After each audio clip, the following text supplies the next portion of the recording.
C'était une matinée ordinaire, jusqu'à ce que la nouvelle éclate comme une bombe.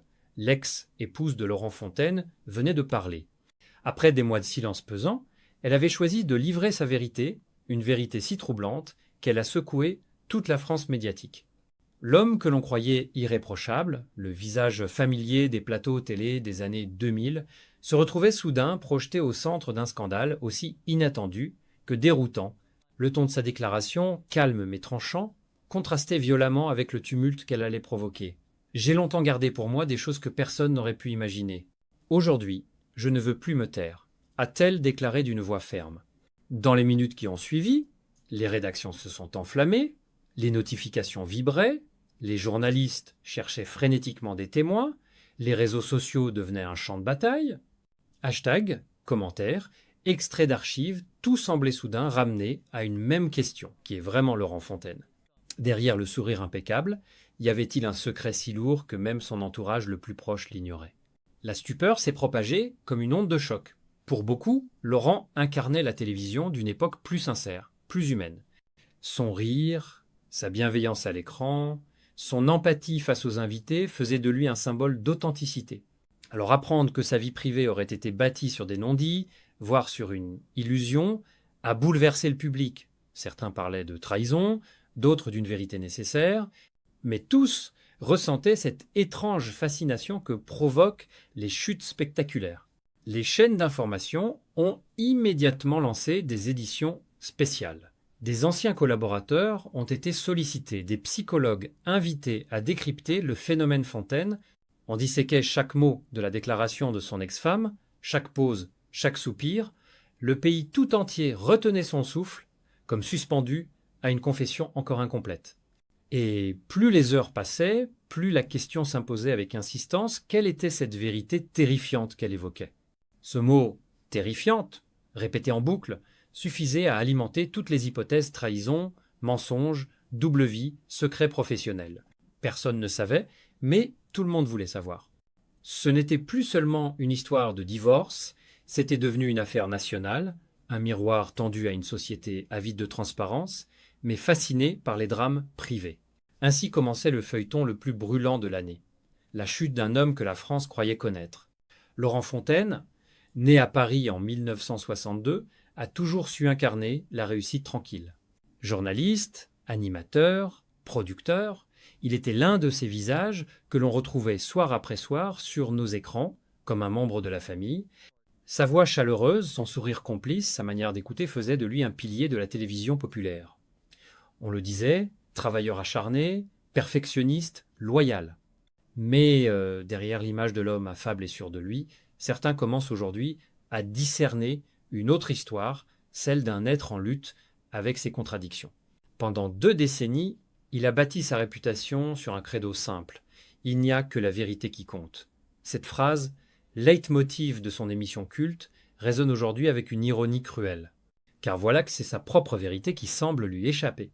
Ceux qui l'ont côtoyé se souviennent d'un homme soucieux de contrôler chaque détail, de garder le cap, d'éviter toute faille visible. Est-ce justement cette maîtrise parfaite qui a fini par se fissurer. L'ex-épouse, dans ses premières confidences, a évoqué la solitude derrière les paillettes.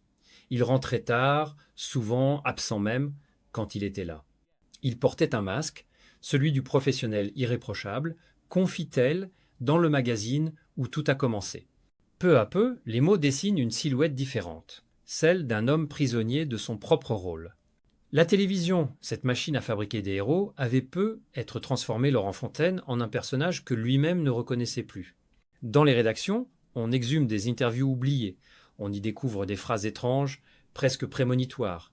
La vérité, tout le monde la réclame, mais personne n'est prêt à la voir.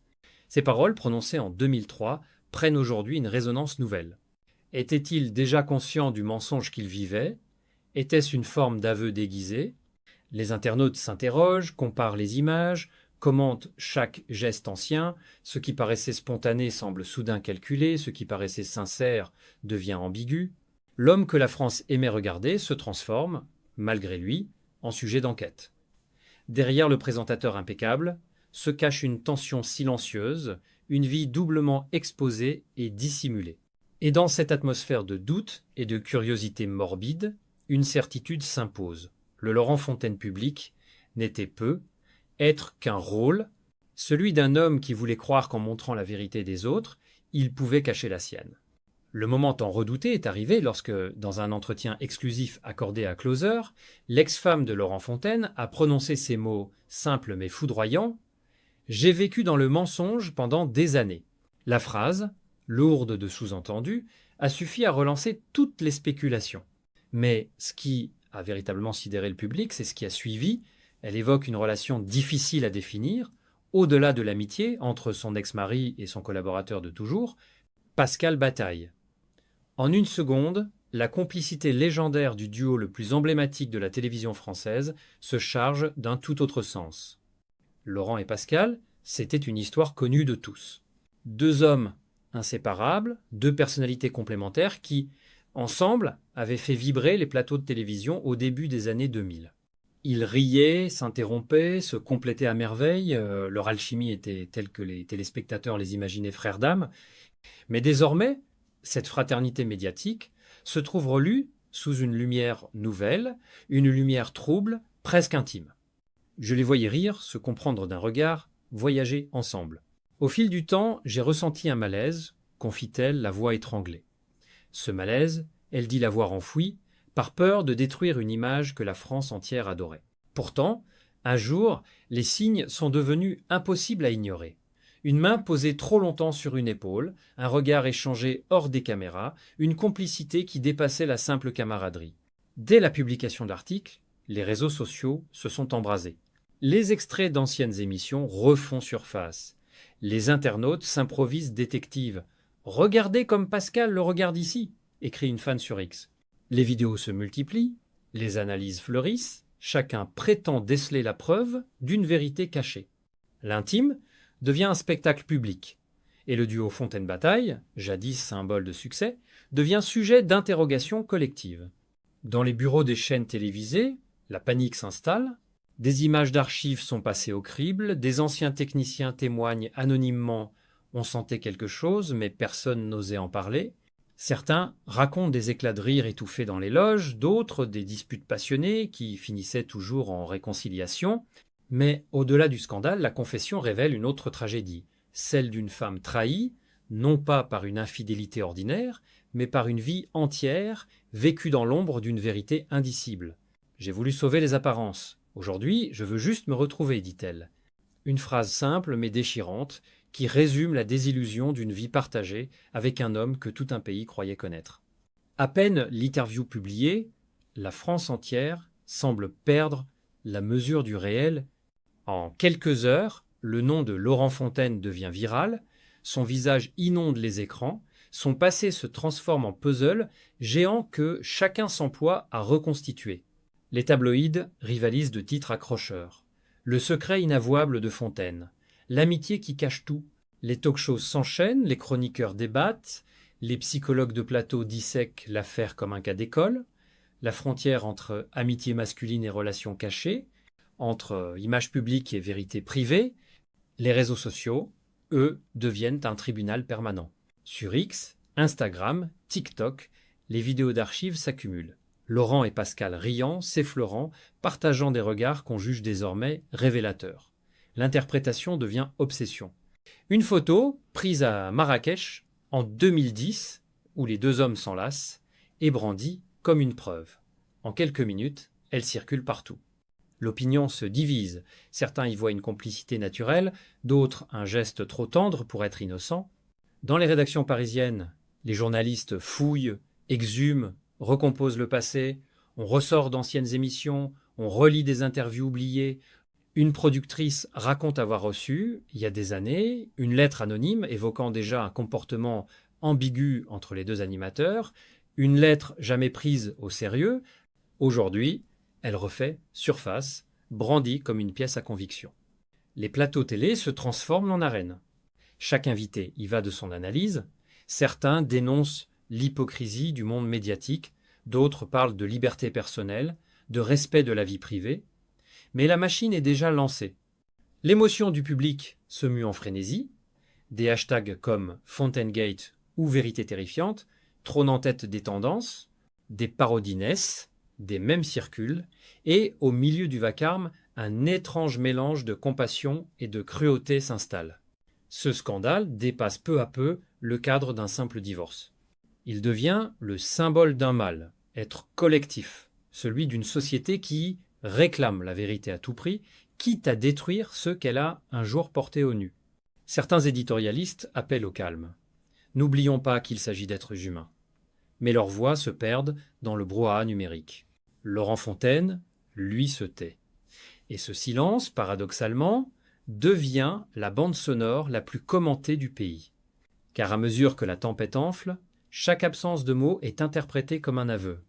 L'homme des vérités télévisées semble devenu le symbole de ce qu'il redoutait le plus, être jugé sans avoir pu se défendre. Depuis la publication de l'interview, Laurent Fontaine n'a prononcé aucun mot. Pas de communiqué, pas de publication, pas même un signe de vie publique. Ses comptes officiels sont figés, comme suspendus hors du temps. Ce mutisme dérange, intrigue, affole. Certains y voient une stratégie de communication maîtrisée, d'autres une fuite, une incapacité à affronter la réalité. Les caméras campent devant son domicile parisien espérant une apparition, mais les seules images obtenues montrent un homme méconnaissable, visage fermé, regard fuyant, silhouette amaigrie. Les rumeurs vont bon train. Une source d'ETF Fun évoque une pause forcée, une autre parle d'un séjour discret dans une maison de repos, loin de la fureur médiatique. Chaque jour apporte sa nouvelle théorie. Pendant ce temps, Pascal Bataille tente maladroitement de défendre son ami. Invité sur une radio matinale, il lâche « Je ne commenterai pas la vie privée de Laurent ». Une phrase neutre, censée apaiser, qui ne fait qu'attiser le feu. Les chroniqueurs y voient un aveu déguisé, les internautes une confirmation. Sur les plateaux télé, les débats deviennent presque cruels. Des experts analysent la psychologie du silence, des sociologues évoquent la déconstruction du mythe Fontaine. Tout est disséqué, son absence, ses gestes passés, même ses choix vestimentaires lors de ses dernières apparitions.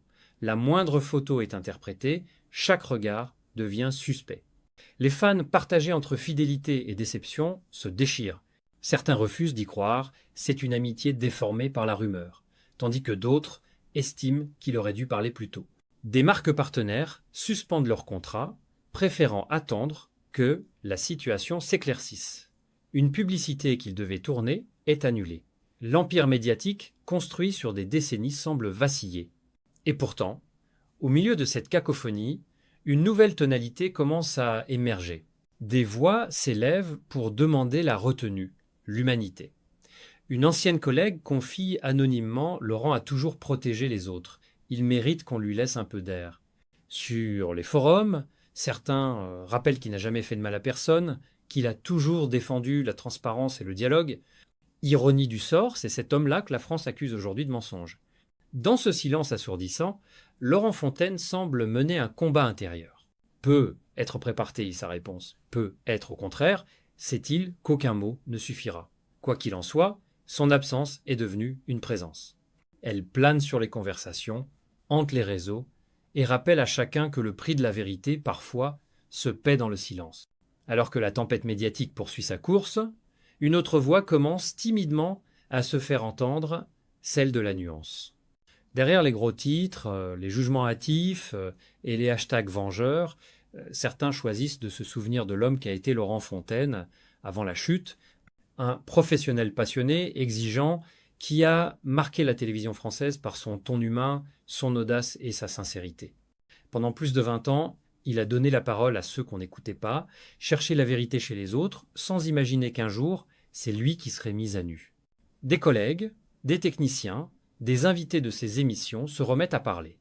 Tous évoquent un homme chaleureux, curieux, perfectionniste, parfois anxieux. Il avait besoin de tout contrôler, mais c'était aussi ce qui faisait sa force, confie un ancien réalisateur. Une autre ajoute « Laurent n'était pas un saint, mais il était vrai, profondément humain ». Et ces témoignages contrastent avec l'image d'un homme froid et manipulateur que certains médias ont voulu imposer. Sur les réseaux, un mouvement de soutien discret grandit. Des fans partagent d'anciennes séquences de IA, que la vérité qui compte, des moments d'émotion pure, des réconciliations inattendues, des larmes sincères. C'est ce Laurent-là que je veux retenir, écrit une internaute. Les messages affluent. Merci pour toutes ces années de télévision humaine. On a tous nos failles. Ces mots simples, mais pleins de compassion, semblent redonner un peu d'air à celui que la presse avait presque effacé. Car au fond, cette histoire dépasse la simple question d'un scandale. Elle parle d'amour, de peur, de loyauté, de fragilité. Elle met en lumière notre obsession collective pour la perfection et notre incapacité à accepter la complexité des êtres.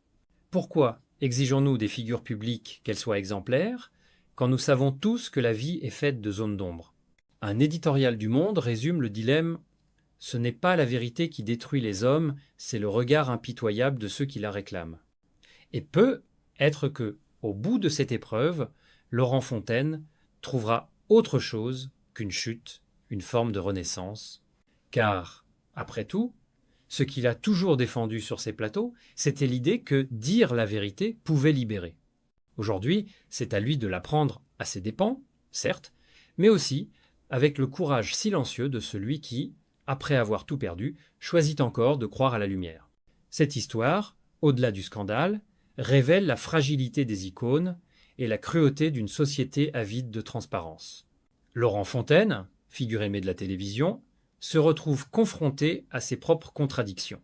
Sa chute, déclenchée par la confession d'une ex-femme blessée, questionne la frontière entre vérité et voyeurisme, mais derrière la tempête se dessine aussi la possibilité d'une rédemption, celle d'un homme qui, après avoir exposé les vérités des autres, doit enfin affronter la sienne. Une leçon sur l'humilité, le pardon et la complexité du cœur humain.